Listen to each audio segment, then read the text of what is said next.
Que le Seigneur vous bénisse. Maintenant, je peux parler, n'est-ce pas, un instant.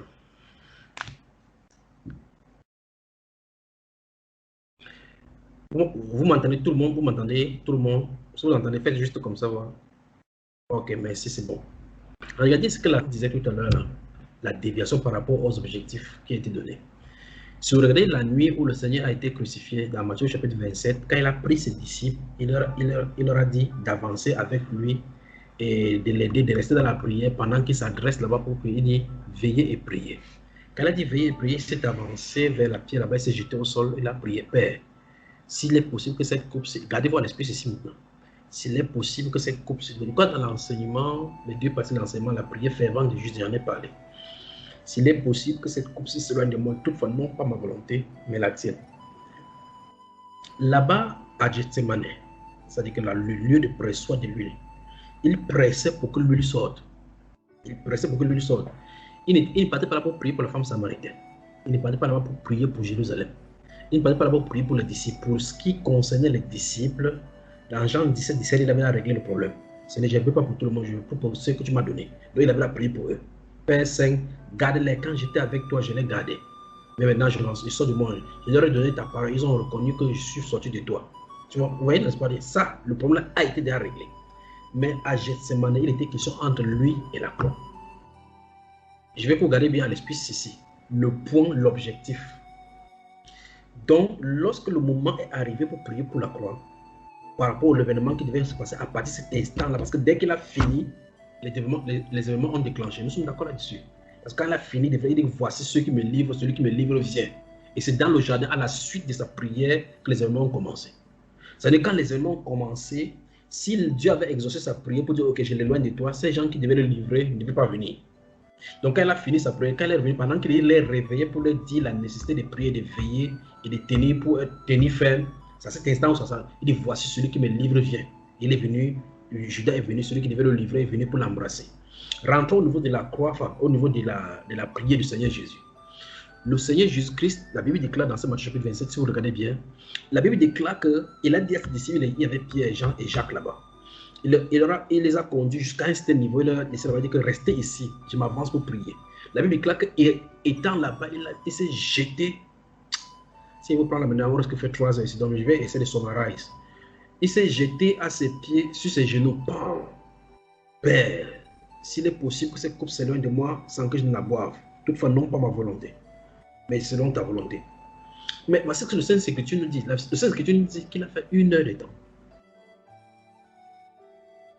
Vous avez suivi cela? Le Saint-Esprit dit dans les Saint-Écritures qu'il a fait 1 heure de temps. Or, souvenez-vous qu'en amont, j'ai dit ceci, qu'il ne partait pas prier pour la femme samaritaine, il ne priait pas pour Jérusalem, il ne priait pas pour ses disciples. La préoccupation première était de savoir si Dieu éloigne la coupe de lui, oui ou non. Pendant 1 heure de temps, il a été question de cela dans la prière. J'explique donc ceci pour avancer maintenant, pour dire qu'on voit pourquoi les gens s'égarent, les chrétiens le font. La Bible déclare, quand il est rentré, quand il a fini, après 1 heure de temps, il s'est levé, il s'est approché vers ses disciples, les gars dormaient. Ça veut dire que ce n'est pas la prière de 5 minutes, les gars dormaient parce que le sommeil les avait apaisantis, leurs yeux étaient apaisantis par le sommeil. Alors il revient, il dit, mais vous dormez, il dit, c'est Jésus qui nous donne le renseignement combien de temps il a duré leur prière. C'est sur ça qu'on peut savoir. Il dit, vous n'avez pas pu veiller 1 heure avec moi. Vous voyez cela? Donc il a passé 1 heure à prier. Père, s'il est possible que cette coupe s'éloigne de moi sans qu'il la boive. Vous voyez, je me sens bien là maintenant. Vous voyez, vous vous retrouvez là, je sais maintenant auprès du Seigneur. Il dit, Père, s'il est possible que cette coupe s'éloigne de moi sans que je la boive. Toutefois, non pas ma volonté, mais ta volonté. Mais il n'a pas dit comme ça, il est resté calme. Père, s'il est possible, Père. Dans un enseignement, je parlais des aiglons qui sortent de l'œuf. On ne casse pas l'œuf pour qu'ils sortent. Ils frappent de l'intérieur. Ils frappent. S'ils frappent une fois, l'os ne se casse pas. Il a 2 fois. Soit il reste à l'intérieur et tout. Parce que quand c'est le moment de sortir des ventres, tu dois sortir, que ce soit dans l'œuf ou n'importe quel animal vivant, que ce soit même les enfants. Quand l'heure arrive que tu dois sortir, si c'est pour les enfants, ton 9e mois, si tu ne sors pas, on te provoque ou bien on fend le vent pour t'enlever là-bas. Mais pourtant, quand tu as Quand tu es au 7e mois, 6e mois, ça fait sortir. On fait tout, on injecte plutôt chaud que maintenez-le là-bas. Il a intérêt à rester là-bas dedans. Donc, tu sors avant, tu as des problèmes. Tu sors après, tu as des problèmes. Tu dois sortir aujourd'hui. Il ne doit pas avoir de glissement de date comme au Cameroun. Alors, donc, vous remarquez que quand le Seigneur a fait ça, il prie, il prie, il prie. Il est exactement comme un nègre quand il est frappé. Je dis souvent que je pense souvent que c'est des choses que Dieu m'a fait observer pour bien expliquer ces choses aux gens. Quand quelqu'un prie une fois, on peut dire que frère, non, il n'y a pas de paroles dramatiques dans la foi que ce genre de paroles quand j'entends dans mes oreilles. Frère, ça fait longtemps que j'ai pris le Seigneur, ça n'a pas changé. Si tu pries le Seigneur, ça n'a pas changé. Tu dis que ça n'a pas changé, tu me dis, frère, non, il faut que tu pries pour moi. Ça montre clairement que tu as dit que Dieu ne répond pas pour toi, ou bien c'est pas moi que Dieu passe, ou bien que tu manques totalement de foi.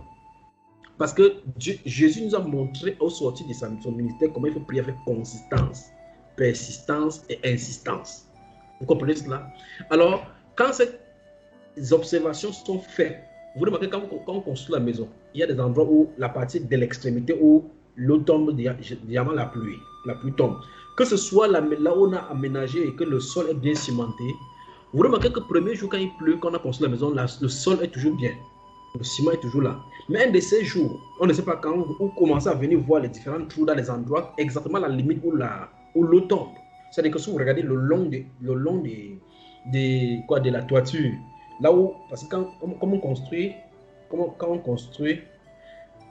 fait une pente pour que l'eau ne reste pas sur la toiture. Enfin, pour les pays où il ne pleut pas, comme en pays arabe, on bouscule la toiture par rapport aux pentes. C'est ce que je suis en train de parler, que des visions sont de venir. Ça, vous voyez, c'est dans l'ambiguïté comme ça.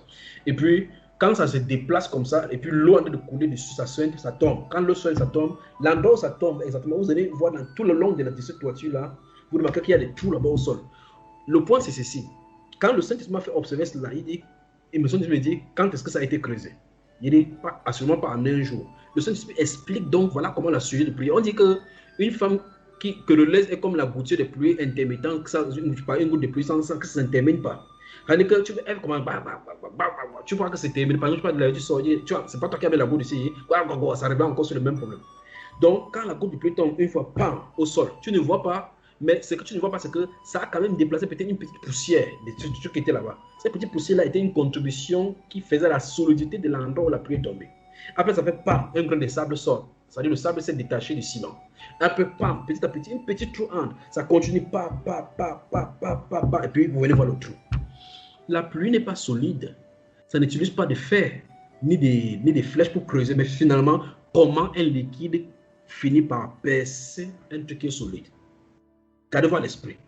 Or, la prière est une arme puissante que même la bombe atomique ne peut pas tenir dans l'univers. Gardez-vous à l'esprit que l'eau est liquide. Ça parvient à percer le ciment. Si ça parvient à percer le ciment, la prière est l'arme la plus redoutable dans tout l'univers. Si tel est le cas et que la prière peut détruire n'importe quoi, ça veut dire que chaque prière que nous avançons a une résultante, une résonance dans le monde spirituel. Donc on fera pam, pam, pam, comme la prière, comme la goutte de pluie là, n'est jamais baissée. Mais il faut que ça soit consistant, parce que prenons cet exemple de la goutte de pluie. Supposons qu'il y ait un seul endroit où la pluie est tombée, parce que généralement quand on construit comme ça, pour ceux qui ont des besoins d'eau, dans des zones où il y a besoin d'eau, on met souvent des goulottes, j'espère que je suis bien parlé, des goulottes pour conduire l'eau vers un endroit où il y a l'eau pluie, pour que toute cette eau-là se rassemble quelque part et fait descendre l'eau dans une citerne. Si cet endroit où il y a la citerne là-bas, on enlève la citerne, l'eau qui sera là-bas sera massive, c'est-à-dire que le trou qui sera là-bas sera massif. Or, vous remarquez que toutes les pluies, toutes les gouttes d'eau qui étaient là-bas, si on les répartissait, gardez-vous à l'esprit l'image que je suis en train de donner. Si on les répartissait de part et d'autre, on devait voir les petits trous seulement, les petits trous. Donc, lorsqu'on conduit, oh mon Dieu, je me sens bien. Lorsqu'on met la goulotte pour orienter dans une même direction, sans que ça ne soit dispersé, et que la cible est faite, les petites gouttes qui devaient percer, les petits trous ont une force pour percer un grand trou. Vous m'avez suivi?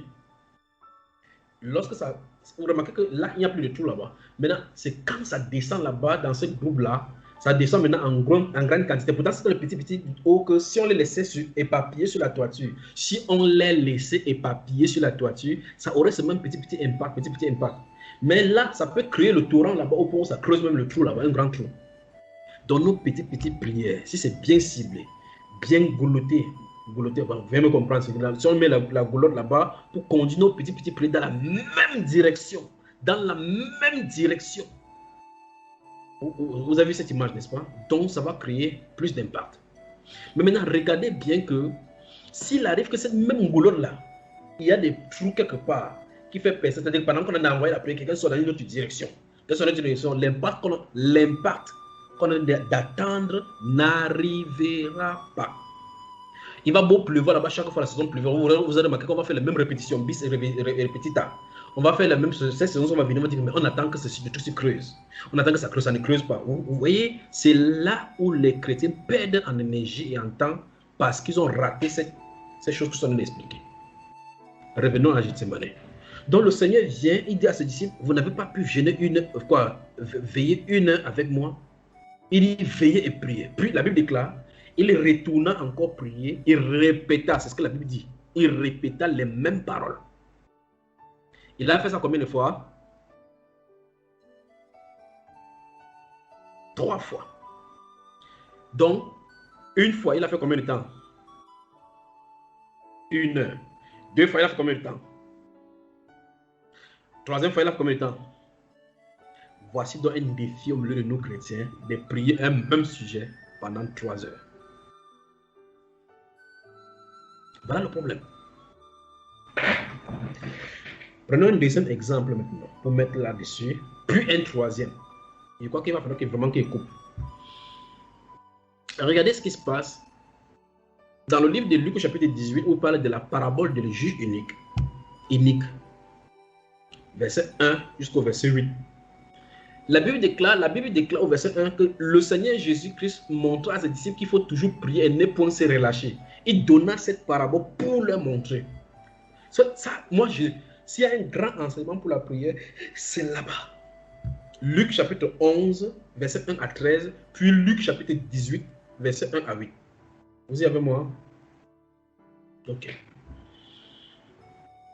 Donc le Seigneur nous montre clairement, et c'est ce que la Bible nous dit au verset 18, chapitre 18, verset 1, il dit, le Seigneur leur donna cette parabole pour... Donc le but du parabole, c'est si vous comprenez la parabole, ça vous enseigne à prier et ne pas se relâcher. Et maintenant, quand on va dans la parabole, on découvre une femme qui a des problèmes, un homme qui est censé résoudre le problème. Gardez-moi l'esprit encore une fois de plus. Il y a une femme. Parce que la parabole, il faut qu'on l'identifie parce que pour qu'on puisse comprendre dans sa parabole l'enseignement qu'il veut qu'on ressorte, il faut qu'on regarde les paramétrages du problème. Il dit, il y a une femme, une vieille femme, comme vous voulez, sans mari, ainsi de suite. Il dit, il y a cette femme qui a un problème. Donc, il y a la femme qui est qu'on peut considérer comme une nécessiteuse. Et il y a un problème, c'est-à-dire quelque chose qui lui tient à cœur. Puis il y a quelqu'un qui est censé résoudre ces choses-là. Et la parabole montre la façon dont elle veut contacter cette personne-là pour qu'on puisse résoudre ces problèmes qu'elle a dans son paramétrage. C'est ce que la Bible nous présente dans le livre de Luc au chapitre 18. Et la Bible déclare qu'elle est venue vers cet homme-là. La Bible déclare que la parabole du juge unique. Il parle d'un juge unique, c'est-à-dire que quelqu'un qui vit dans l'iniquité, ça doit être un pays d'injustice où, comme au Cameroun, on maltraite les veuves, on peut prendre ton terrain, on fait n'importe quoi de toi. Et donc, la Bible déclare, voici ce que la femme venait. Rends-moi justice de ma partie adverse. Voilà le sujet de prière. Si on prend comme prière, il y a Dieu de ce côté-ci, il y a l'injustice qu'elle a de vivre, elle ne vient pas pour demander que chez la sœur Paul, il fait froid, il veut le soleil. Ce n'est pas ça qui est important au moment. Le moment là, c'est de rendre justice. Or, la Bible déclare qu'elle a fait ça pendant plusieurs fois. Ça, on n'a pas donné le nombre de jours. On n'a pas donné le nombre d'heures. Mais ce qu'on nous fait comprendre là-bas, c'est la consistance, la persistance, la perturbance et la persévérance. C'est ça qui est amplifié là-bas. Parce que la Bible déclare que le type là finalement se dit, si elle essaie de dire, c'est qu'elle a pris ça à cœur. C'est vrai que si cette femme-ci partait une seule fois, vraiment justement partir avec, on dit que le maître n'est pas là, laisse-la tranquille. Vous savez moi, laisse-le tranquille, sors avec tes bruits. Il devait sortir seulement partir.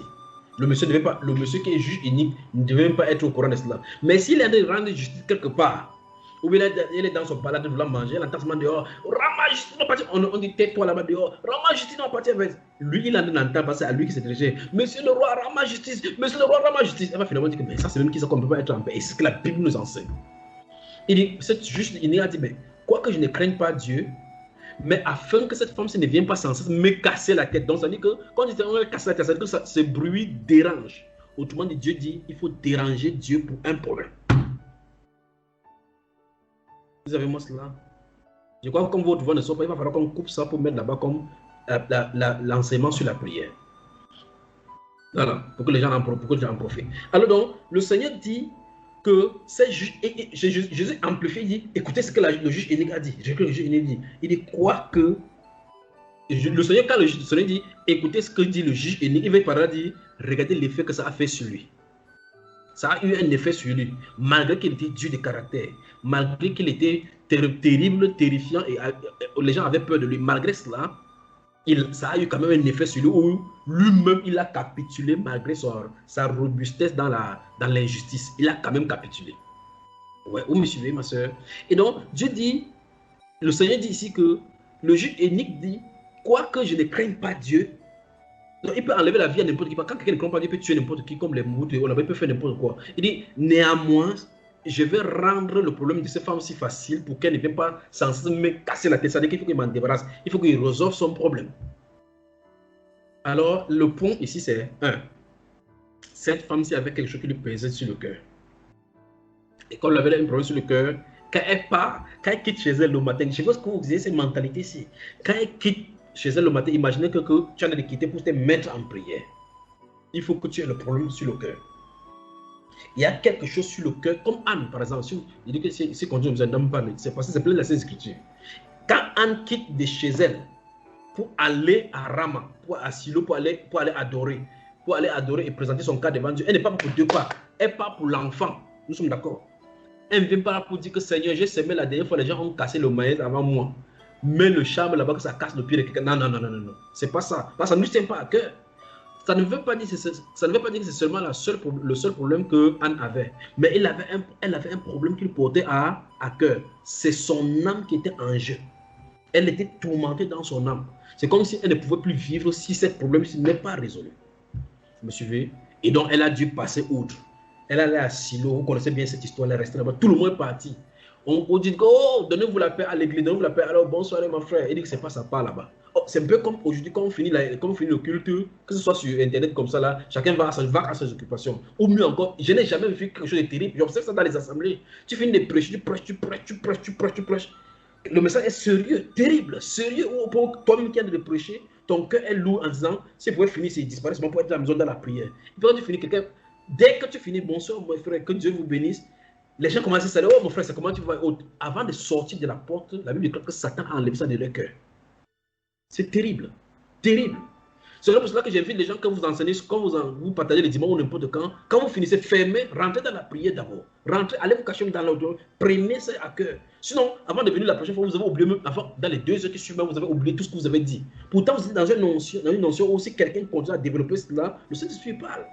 Je ne sais pas comment on va faire, je vais faire avec cette génération-ci. Il dit, vous prêchez quelque chose dans un moment où le Saint-Esprit bénit par sa présence.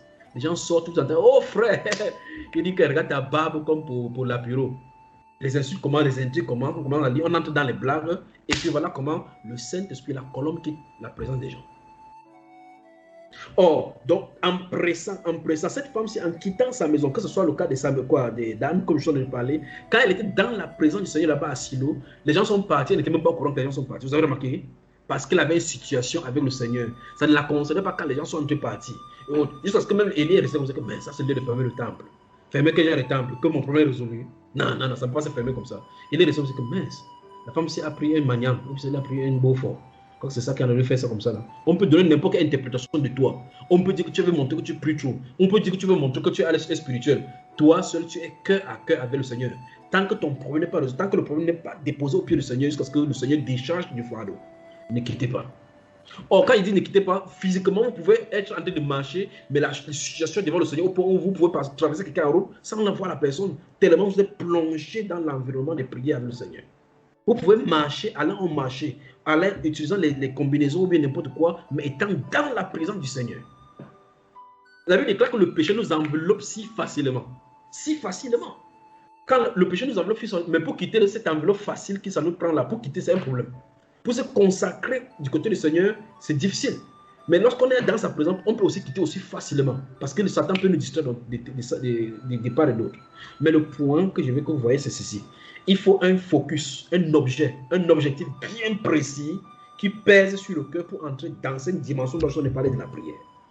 Les personnages dont je ai parlé maintenant et dont le Seigneur en a parlé dans les Écritures, en commençant par le Seigneur lui-même, vous appelez à Gethsemane dont je parlais tout à l'heure là, il avait un problème sur le cœur, c'était le problème de la croix là, de ce qui devait se passer. C'est ça qui tournait là-bas. Il n'y avait pas autre sujet de prier là-bas. Il ne priait pas pour le frère Junior qui va venir sur la terre comme prédicateur en 2021, commencer à prêcher sur la prière. Non, non, non. Ça, il avait déjà continué ça dans Luc chapitre, dans Jean chapitre 17. Donc, il avait déjà parlé de moi là-bas. Mais pour ce qui est de la croix de Gethsemane, il y avait un seul sujet de prière, une seule bataille à faire. Il fallait que ça soit répondu. Amen. Quand Paul l'apôtre était allé devant le Seigneur avec son écharpe dans la chair, quand il parlait par la Bible, il ne priait pas pour les gens, les catholiques, que les catholiques vont venir dissiper son truc, vont venir appeler son nom, qu'il est l'église Saint-Paul. Il ne disait pas que non, voilà Pierre qui a fait comme ça, là, non, non, non, non. Il disait, Seigneur, éloigne-le de moi. La question c'est, Seigneur, éloigne-le de moi. Il ne peut pas dire, Seigneur, éloigne-le de moi, donne-moi aussi la nourriture. Remarquez que donne-moi aussi la nourriture, c'est un peu comme la goulotte tout à l'heure qui conduisait l'eau, mais qui a une percée quelque part. L'énergie se disperse. Plusieurs sujets de prière dans une prière, dans une séquence de prière égale dispersion d'énergie. Regardez-vous cela à l'esprit maintenant. Plusieurs sujets de prière, dans une canalisation, dans une séquence de prière égale dispersion d'énergie. Or, maintenant, regardez dans cette séquence-là, si vous avez cette goulotte dont je viens de parler et qu'il pèse, c'est cela équivalent avec les toitures qui pèsent à la maison. Si les toitures, par exemple, il pleut à la maison, si la goutte de pluie tombe aussi à la maison, que ce soit sur la table, et que vous n'avez pas fermé le trou là, ça va finir par percer aussi la table de la maison. Ça pèse devant, ça pèse dedans. Il y a des maisons qu'on a vu que même le sol à l'intérieur est percé à cause des gouttes de pluie qui s'y entrent, qui soignent là-bas. Donc, quand vous voulez prier, la façon dont vous êtes dans ce forum-ci principalement et que vous voulez prier, je veux que ceci soit axé, que vous imaginez. Imaginez-vous que le Saint-Esprit vous a donné c'est pas en priant dans telle ou telle direction qui se fait. Vous avez assez de temps pour prier. Vous avez 2 heures de temps. Vous avez des jours pour prier. Vous prenez un jour, que ces jours-ci, si c'est mercredi que vous réunissez, chaque jour, c'est cela, telle chose que nous allons parler. Je vais vous expliquer maintenant ce qu'il se cache derrière par rapport aux chrétiens. Donc, revenons pour le cas du Seigneur. Donc, le Seigneur nous dit, voici comment il faut prier sans se relâcher. Il donne le cas de la femme là. Et la femme là finit par prier. Puis Jésus de conclure au verset 7 et verset 8 de Saint Luc chapitre 17, enfin chapitre 18, il dit, écoutez ce que dit le juge unique.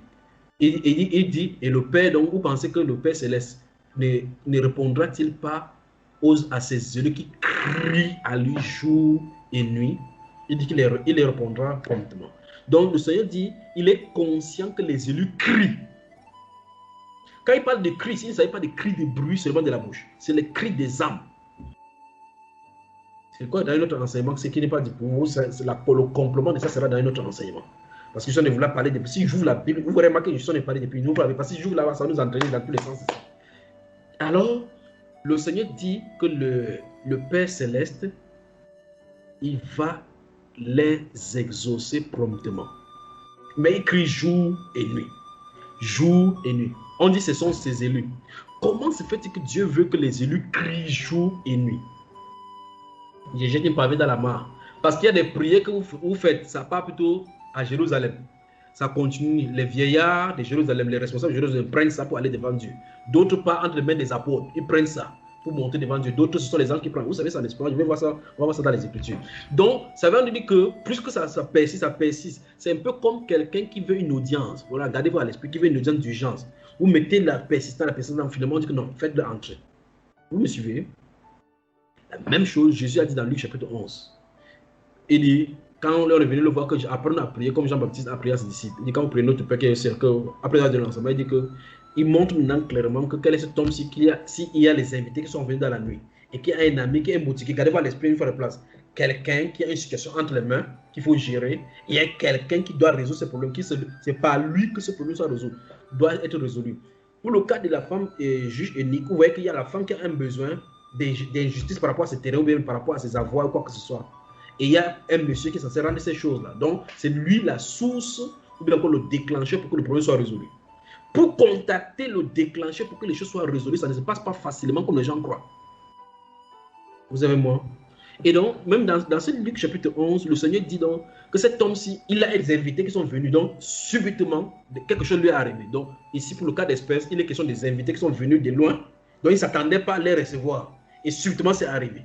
Et comme ils sont arrivés, il n'a pas de nourriture à la maison qui avait préparé, puisqu'il ne s'attendait pas à les voir. Il a dit, j'ai un ami qui est un boutiquier qui vend du pain. Je suis en train de paraphraser ça en simple pour qu'on puisse bien saisir.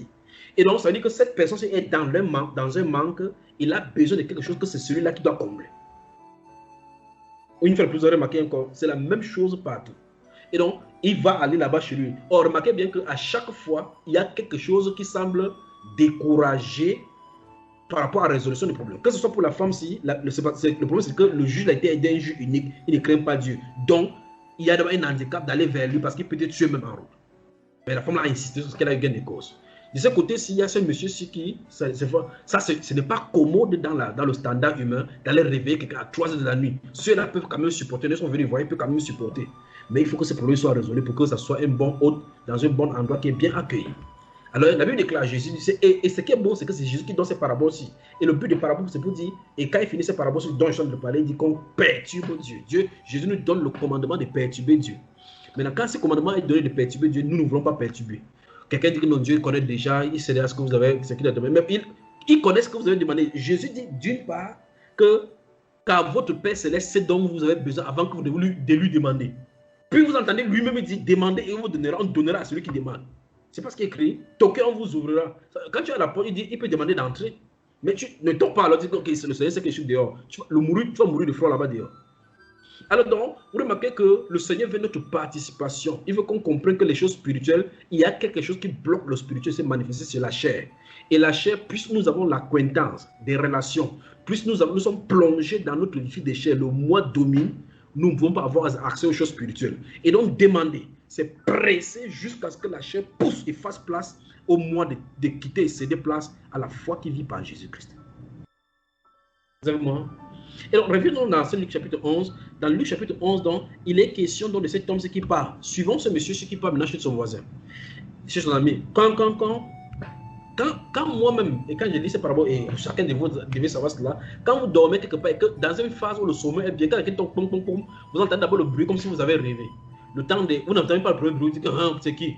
Vous entendez le premier bruit, vous regardez, est-ce que j'ai bien entendu? Ce n'est pas le rêve. Ça vous fait mettre dans la conscience de la présence physique. Vous entendez encore deuxième fois, pom, pom, pom. Deuxième chose que vous faites. Troisième chose, il fait encore pom, pom, pom. Vous dites, ça c'est même qui ça même, non? Quatrième fois, il fait encore pom, pom, pom. Vous dites, ouais, ça c'est qui ça qui vient déranger les gens quand on dit non? C'est quel mal éduqué comme ça? Mais c'est Jésus qui nous a donné la parabole. Il dit, con. Après, vous entendez maintenant, qui va là? Après, tu brosses la tête, le pied, pom, pom. C'est qui? C'est la conversation de ces messieurs, les deux là, dans la Bible qui sont parlé. C'est pas pour nous maintenant, c'est pour eux. C'est qui? Il dit, c'est Samy. Samy, c'est quoi? Pardon, mon gars. J'ai des amis qui sont venus de la France, là. Les gars ont marché comme ça, ils sont passés par le Maroc. Ils ont marché comme ça. Leurs pieds, tu vois, leurs pieds se gonfler jusqu'à. Ils mettent le pain sardine. Il dit, gars, l'intérieur dit, gars, reviens demain. Je suis à l'intérieur de dormir. Il dit, ok, demain, ils vont manger le pain. Va leur demander de dormir. Qu'il dit qu'il dort, va. Il passe coucher, entend, pom. Il dit, ouais. Tant qu'il ne libère pas celui-là pour qu'il va réveiller ses amis, lui, il ne doit pas dormir. Le Seigneur dit, en réalité, je vous le dis, ce monsieur qui est à l'intérieur ne se lèvera pas seulement pour donner le pain parce qu'il est son homme, mais c'est à cause de son importunité, de sa perturbation. Donc, ce n'est pas parce que je suis ton ami qui vient donner du pain. C'est parce que tu en as des perturbations. Parce que tant que je n'ai pas de pain, toi, tu ne dors pas. Vous savez, moi, alors tant que Dieu ne répond pas, j'appelle Dieu. Donc, supposons en la manière humaine, que Dieu ne voulait écrire quelque chose. Tu dis, Dieu, résume-moi, tu ne m'entends pas. Dieu, résume-moi. Mais David a crié par le regard. Lisez le psaume 83, psaume 43, 44, 45 jusqu'à 44, 47. Il dit, Seigneur, et quand je crie, écoute ma voix. Quand je prie, ne t'éloigne pas de moi. Vous pensez qu'il parlait doucement? Il chantait ça continuellement. Alors, donc quand Jean de Vla écrit, peut-être il veut signer le protocole d'accord maintenant pour le nouveau président du Cameroun. Pendant que la de Vla signe, tu dis Dieu, il dit c'est encore quoi? Il dit c'est Jackie. Jackie, c'est qui? Ceux qui il se dit oh, quel dérange. Il se presse encore pour signer encore le protocole. Tu dis Dieu, il dit mais qui prouve l'Assemblée nationale comme ça? il dit à la manière humaine, il va arrêter la réunion qui est aussi pour dire que, regarde, descendez, souvenez-vous, sortez le papier de cette femme-là c'est pour ça que j'aime les paroles des Saintes Écritures telles que l'Éternel se souvient de Sarah. J'aime ça. L'Éternel se souvient de Sarah. Regardez Daniel. Daniel voit. Et puis il voit un ange, une présence. Daniel, tu es un bien-aimé, car le jour où tu as eu à cœur, oh mon Dieu, du milieu de ton cœur, la parole est sortie. Dieu a dit, voilà le moment, descendez sur la terre. Dieu délègue un ange qui va placer des années-lumière pour venir vers un être humain sur la terre parce qu'il se questionne. Terrible. Parce qu'il se questionne. Et la Bible déclare que ce ne sont pas des esprits envoyés en faveur, pour rendre un ministère en faveur de ceux qui doivent hériter le salut. Donc les anges sont là. Quelqu'un n'a jamais eu un ministère d'assistant d'ange. Il dit même d'ange. En même temps, ces anges sont au ciel. Il reste comme ça. L'ange n'a jamais été envoyé en mission parce qu'il n'y a pas d'importunité. On dit quoi, Seigneur? Il dit que sur la terre, là, il se plaît, lui. Que Dieu nous vienne en aide. Alors, donc, le Seigneur dit que cet homme-ci ne doit pas se lever pour donner le pain. Donc, ça dit que le moment où il donne le pain, là, il va se mettre dans le pain, il ouvre la porte. Que tu veux quoi? Que tu fais me le dire maintenant, là, pour qu'il ne pas dormir. Il ne veut plus me coucher ici. Il dit, donne le pain, donne la sardine, donne l'huile, donne le pain, la tomate, tu as le cube, tu donnes pour qu'il fasse fruit, ça, même l'oignon. Il dit que lui-même va demander à l'intérieur que tu as un peu de piment. Il dit, non, j'ai même oublié le piment. Prends le piment parce qu'il ne faut pas que celui-là part. Il revient encore demander s'il y a le piment aussi là-bas. Vous me suivez? Il dit qu'il va se réveiller à cause de son importunité. Donc le Seigneur passait par... Et puis il continue pour la chose qui nous intéresse depuis des années. Il dit, et moi je vous le dis. Demandez, puis il enchaîne maintenant. Quel est ce père? Pour montrer clairement que même si on est méchant n'importe comment, dans notre humanité méchante, on parvient à donner de bonnes choses aux gens quand on demande on ne donne pas de mauvaises choses aux gens quand on demande de bonnes choses. Et donc, le Père Céleste qui est bon, comme a promis fait raison, lui, ne donnera-t-il pas le Saint-Esprit à ceux qui le lui demandent? Le Seigneur dit comme ça, un chrétien vient dire, mais est-ce qu'on me demande le Saint-Esprit pour donner? Si ça va me donner, il va me donner. Ne demandez pas, il n'y a pas de problème. C'est qu'il ne va pas demander, qu'il reste tranquille, celui qui ne demande pas. Ne prie même pas parce qu'il sait que tu vas manger. Ne prie pas pour sortir parce qu'il sait qu'il va te protéger. Or, nous avons des problèmes. Il a dit, demandez et on vous donnera. Toquez et la porte sera ouverte. C'est parce que donc nous avons un rôle à jouer. Dieu est de l'autre côté. Dans Jérémie chapitre 33, 3, il a dit, invoque-moi et je te répondrai. Même si toi tu marches à route, commence à dire, quelqu'un t'a appelé, il faut qu'on t'appelle pour que tu répondes. Il dit, invoque-moi et je te répondrai. Donc, dans Jérémie 33, 3, Dieu établit la règle spirituelle-charnelle. C'est-à-dire que la chair doit quitter pour demander l'invitation dans la dimension spirituelle. Et le spirituel, ça passe de répondre. Donc, dans le passage Jérémie chapitre 33, 33, Dieu nous montre clairement l'invitation à la prière et la main tendue pour lui pour répondre. Donc, il est prêt à répondre. Nous avons pour rôle d'invoquer, de l'invoquer. Donc, quand il dit invoque-moi et je te répondrai, Dieu, c'est pour dire qu'il est accessible. Dieu dit je suis disponible. Donc, invoque-moi. Maintenant, c'est le problème d'invoquer Dieu qui cloche maintenant. Et on se retrouve dans le chapitre dont je vais parler maintenant sur le problème de se délocaliser, se défocaliser ou bien se multiplier les différentes voies par rapport à la prière. Dans tout ce que j'ai expliqué, ceci maintenant, nous résumons ainsi. Tant qu'on n'a pas quelque chose qui nous porte sur le cœur comme fardeau, on ne peut pas atteindre cette dimension de prière où on prie avec insistance. Parce que tous les exemples dont j'ai pris dans les Saintes Écritures, il y avait un problème principal qu'il fallait résoudre. Si vous avez des problèmes principaux, attendez-vous à beaucoup d'énergie à distiller dans différentes directions et attendre chacun selon son temps. Quand le Seigneur, dans Luc chapitre 12, il a passé toute l'année pour prier Dieu, il est descendu pour choisir les 12 disciples. Il ne priait pas là-bas pour demander Seigneur s'il est possible que cette coupe soit loin de moi. Ce n'était pas le moment de ces prières-là. Ce n'était pas le moment. Quand bien même il est descendu, il a choisi Judas, la Bible dit qu'il savait que c'est celui qui le livrerait. Vous voyez, dans Gethsemane, comme je citais tout à l'heure, il disait que celui qui me livre arrive. Donc il a laissé que celui-ci fasse son temps pour que le moment où il va prier cette prière-là puisse arriver. Il n'a pas commencé à prier que Seigneur, chasse Judas dans ma vie. Il chasse. Or, le chrétien va se réunir. Le chrétien sera même dans sa chambre de prière. Il va bombarder 40 sujets de prière. Quand il se lève là-bas, tu lui demandes, ma soeur, tu pries pourquoi? Il dit, donc, montre clairement que même si Dieu veut exaucer, il ne sait même pas lequel veut exaucer. Puisque Jean lui pose la question, il ne connaît même pas ce qu'il a dit. Vous comprenez? Mais quand Élie est venu dans la présence de Anne, il dit, femme, pourquoi quand tu parles de cesser le verre, il dit non, c'est mon âme que je déverse devant le Seigneur. Vous voyez? Et quand il a dit ça, la parole du sacrificateur est sortie pour aller que puisse le Seigneur, le Dieu d'Israël, est exaucé. Il a dit Amen. Donc ça dit que c'est que tu lui as demandé ici. Élie ne connaissait pas. Il connaissait. Mais plusieurs fois, on dit qu'elle est rentrée. Quand elle est rentrée, son visage n'était plus le même. Donc, elle savait en elle que quelque chose s'est passé. Parce qu'elle est quittée dans sa présence. Il y avait une transformation. Les ovaires et même le vagin étaient prêts à recevoir des grands prophètes de Dieu. Et puis quand elle allait, la Bible déclare que son mari l'a connue et elle est devenue enceinte. Quand elle est venue vers la présence de ce monsieur Élie, il lui a dit que c'est pour cette enfance que je tenais ici. Donc, elle connaissait son sujet de prière, ça a été exaucé et elle reconnaissait Dieu pour cela. Un autre cas, dans un autre endroit, ce sera de rendre grâce à Dieu, d'être reconnaissant par rapport au sujet de prière qui est exaucé. Mais pour le moment, il faut qu'on soit exaucé. Oh, mes soeurs, je veux qu'on soit clair et qu'on soit véridique. Si on dit qu'on sait Dieu, qu'on n'a pas accès à sa voix, qu'on prie, on n'est pas exaucé, les mondains sont mieux que nous parce qu'ils font leurs choses à leur guise et ils réussissent comme ils veulent. Pourtant, nous avons la foi qui est le boulevard qui nous connecte à Dieu. La Bible dit quelque part que nous avons les uns les autres accès auprès de Dieu pour obtenir miséricorde. Mais comment par la foi, nous croyons en Christ, on a du mal à prendre quelque chose qui est le Père, alors que la Bible déclare que tout est à vous. Soit Christ, soit le monde, soit n'importe quoi. Pourquoi ça n'arrive pas? Il faut qu'on rectifie ça. Vous êtes d'accord avec moi? Il faut qu'on rectifie. On doit être capable qu'un mondain vienne chez toi. Tu dis, ma soeur, comment tu vas? Je ne vais pas bien. Il dit, ouais, pardon. Là, si le mondain dit, comme on voit dans les Saintes Écritures, les gens partaient voir Élisée ou bien, que prie ton Dieu là pour moi. Et 10 jours après, il venait et quoi, Jérémie lui donne le problème, il ne descend pas en Égypte. Toi, tu vas prier, toi-même tu pries d'abord ta part depuis 5 ans, ça ne marche pas. Tu vas dire au mondain que quoi, que ma soeur, pardon, m'a prié aussi. Il te donne le psaume, lis le psaume aussi. Prie. Parce que tu sais très bien que tu n'as pas accès. Or, nous devons être des dépositaires, on va être des déclareurs des oracles de Dieu. Des gens qui donnent des directions. Que quand le mondain vient, dit que non, je m'en vais, c'était parce que son Dieu répond à la prière. J'espère que vous comprenez. Challengeons Dieu. Challengeons Dieu. Challengeons Dieu pour que quelqu'un puisse venir me contacter pour dire c'était prie Dieu pour moi.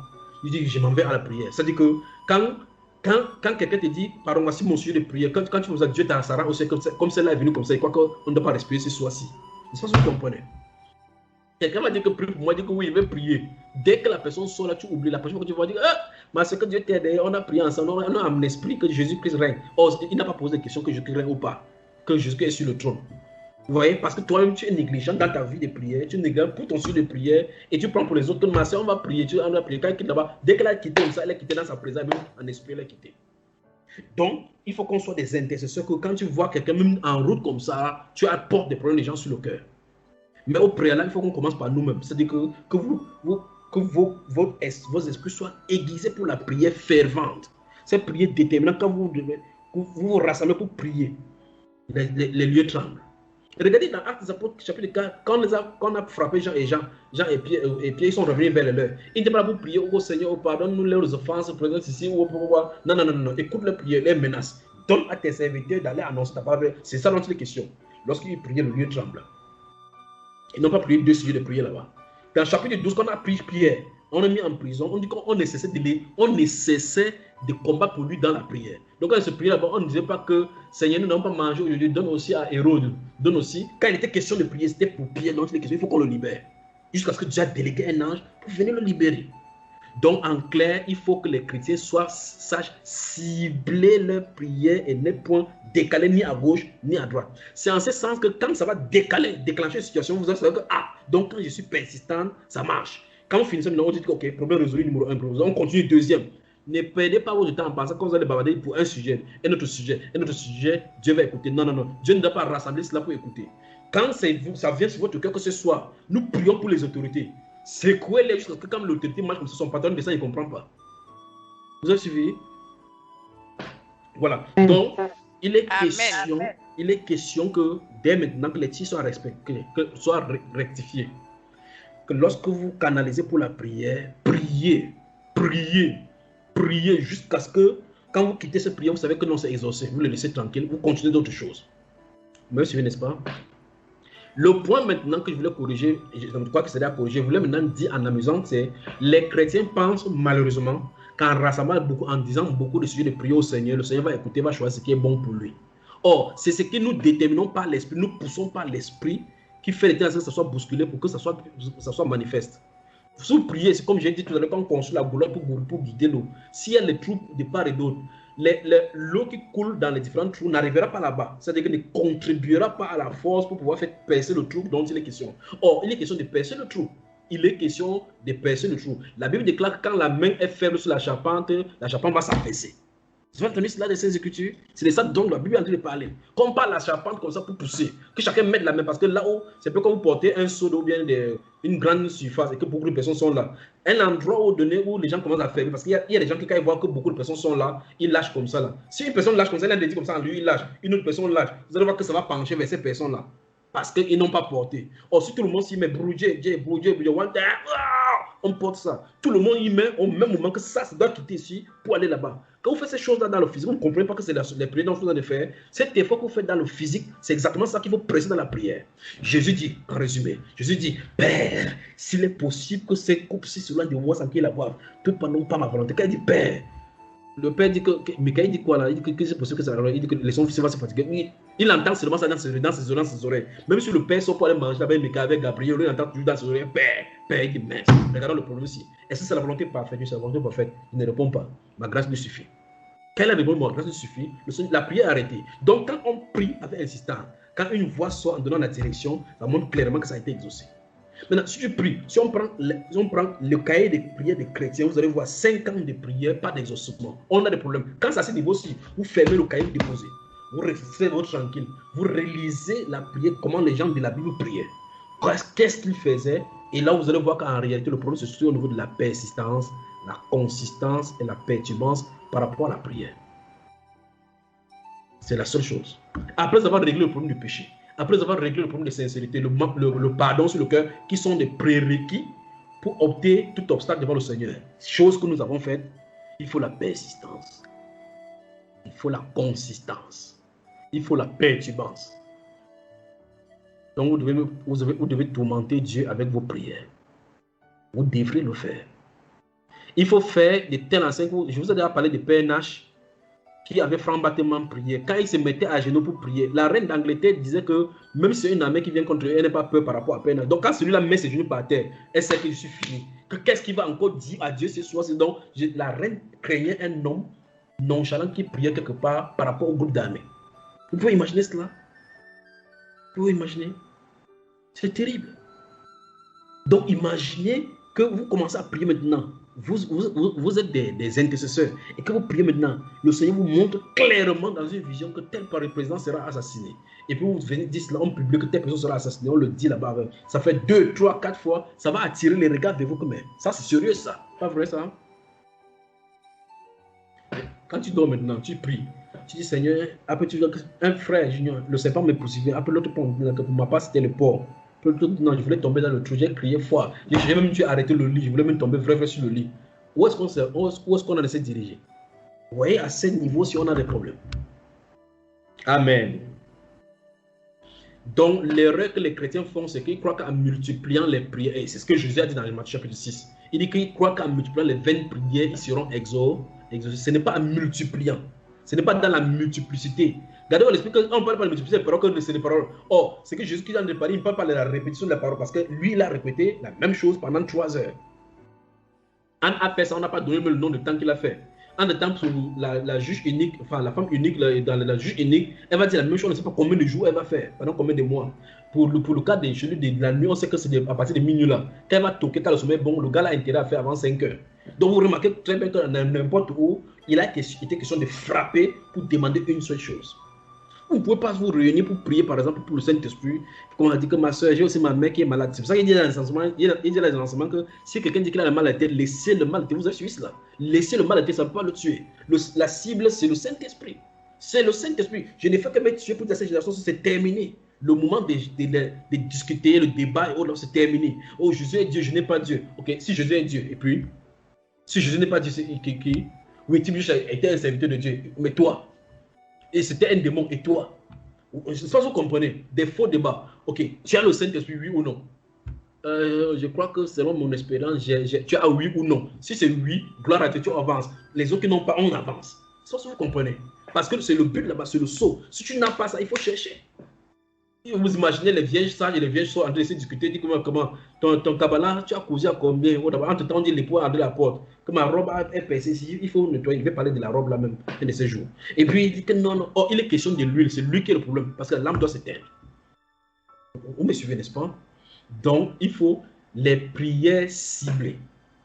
Quand c'est ciblé, que ça soit consistant, on soit consistant dans cette direction. Poursuivons cette marche avec persistance. Importunez Dieu. Si vous ne l'importunez pas, vous bavardez. Quand vous allez finir de bavarder, vous allez comprendre la résultat que sur vous. Le résultat, ce sera bah, c'est bon, lui. On me sent la fatigue. Je vous lance un défi maintenant. Je vous lance un défi maintenant. Écoutez-moi, vous tous qui m'écoutez maintenant. Quand vous priez, que ce soit individuel, et que vous sentez que l'état dont je viens de vous parler vient d'arriver, écoutez bien maintenant. Ça, je ne l'ai jamais dit et je vous le dis maintenant. Écoutez-moi bien.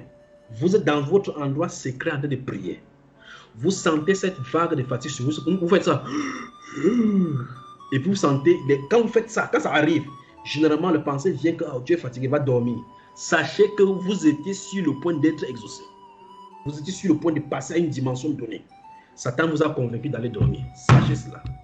Sachez cela. Et donc quand ça arrive, si ça arrive, levez-vous sur vos à genoux, faites un tour, buvez un peu de l'eau, prenez la Bible, lisez à haute voix, revenez déployer la voix. Vous allez voir que la vague de fatigue que vous pensiez avoir était une suggestion, pas une fatigue. Vous continuez à presser. Quand ça passe 1, 2, 3 fois, à un moment donné, vous ne savez plus que vous en êtes de prier. Vous continuez à prier, à un moment donné, le Saint-Esprit prend votre cœur, votre bouche, il prie pour vous en vous fortifiant de sa force de l'aigle. Vous plongez dans la dimension dont on obtient les choses dans le ciel. Parce que ce qu'on fait normalement, c'est que Seigneur, merci pour tout ce que tu fais, que ton nom soit glorifié. Le but, c'est qu'on sait qu'à la fin, on va dire au nom de Jésus, Amen. Quand on dit Amen, on dit Amen. Dieu sait qu'on est fatigué, il faut que tu travailles cette journée. Et puis Satan vient et il te dit que non, demain tu vas sortir très tôt. Tu sais que tu vas t'occuper des enfants. Très tôt, tu vas te lever à 5 heures.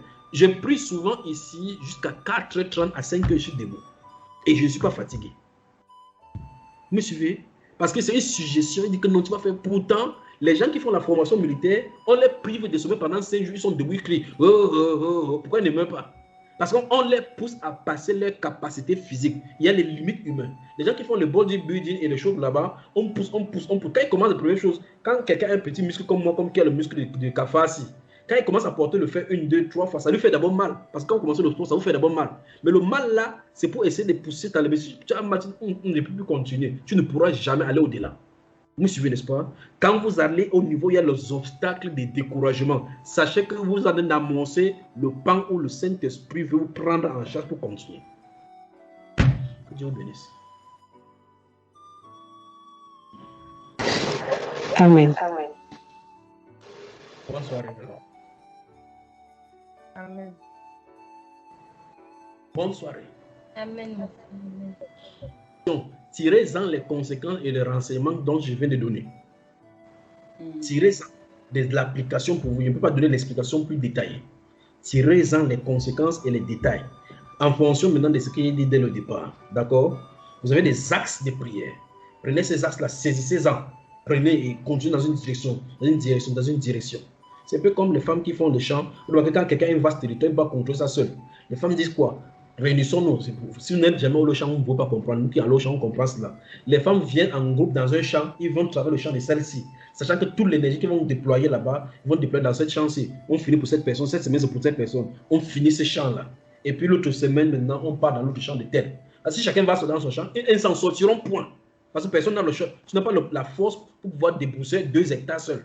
Alors, si elles sont 5, chacun prend quelques kilomètres, ils se font ça, elles se font ça, le plus d'énergie de chaque personne, et se relaient en chantant là-bas, en chantant, bien qu'on fait sur le Congo, ça souvent, mais c'est l'action qu'il faut faire, la stratégie, et on fait la même direction, on continue. L'autre jour, on part là-bas. Or, si chacun était individualiste dans son champ, on ne pourrait pas avoir accompli toutes ces choses-là. Donc, vous avez beaucoup de champs, de directions à faire, à débrousser, cibler, avancer dans une direction, pousser jusqu'à Gethsemane. D'accord? Prenez l'autre, poussez jusqu'à Gethsemane. Regardez les plus stratégiques, ce qui est urgent, ce qui est nécessaire. Gardez les yeux sur le besoin du Saint-Esprit. Gardez les yeux. Gardez les yeux.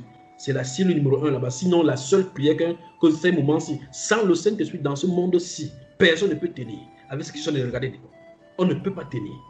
Le Saint-Esprit doit couvrir les gens au point où on te vaccine quelque chose. On te vaccine, quelqu'un tombe à côté de toi, on te vaccine. On se rend compte que pour certains groupes de personnes, rien ne leur arrive. Après, on fait les investigations, on comprend qu'ils étaient des chrétiens. Vous comprenez cela? Or, maintenant, les chrétiens ont plus peur de vaccination plus que parce qu'ils ont peur de mourir. Ils ne sont même pas eux sûrs du salut. Parce que s'ils meurent, les cailloux de sang, ils meurent là, ils ne savent pas où ils sont partis. Pourtant, les mondains meurent sans problème, on ne peut pas les enterrer. Or, notre Seigneur dit que ne créez pas ceux qui peuvent tuer le corps et qui ne peuvent pas tuer l'âme. Créez plutôt ceux qui peuvent tuer le corps et faites détruire l'âme dans la géhenne. Vous voyez cela, n'est-ce pas? Vous ne pouvez pas fuir longtemps. Il va falloir que le moment arrive où on va faire face à ces autorités démoniaques.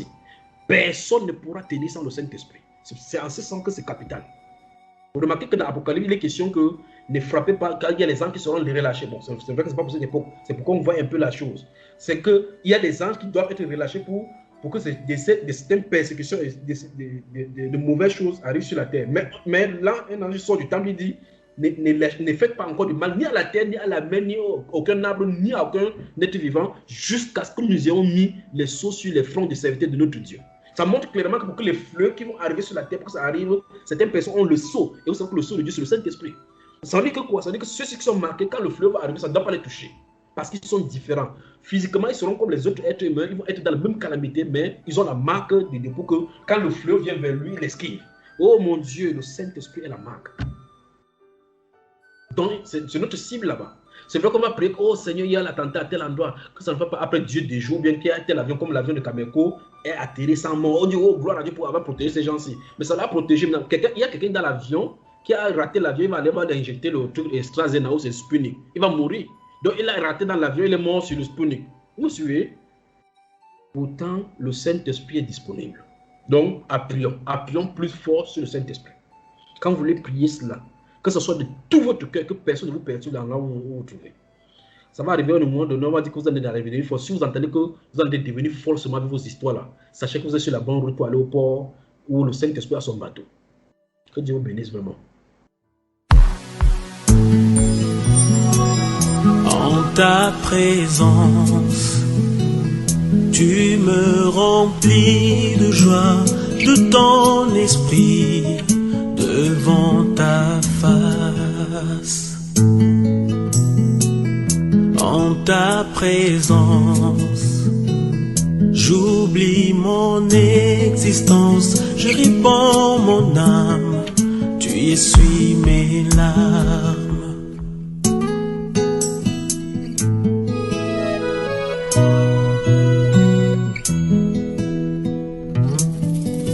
Je contemple ta splendeur, ta beauté, ta grandeur. Dans ton sanctuaire, Seigneur, je trouve mon bonheur. Devant ta face, j'oublie les aiguilles de la montre qui tourne, loin des choses importantes de ce monde.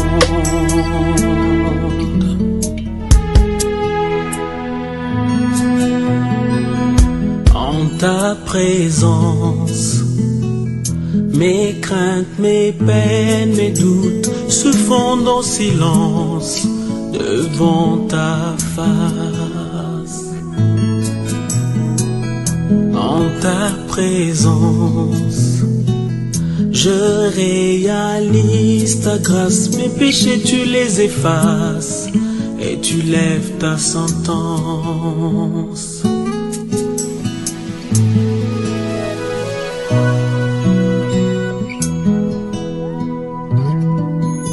Je contemple ta splendeur, ta beauté, ta grandeur. Dans ton sanctuaire, Seigneur, je trouve mon bonheur. Devant ta face, j'oublie les aiguilles de la montre qui tourne, loin des choses importantes de ce monde.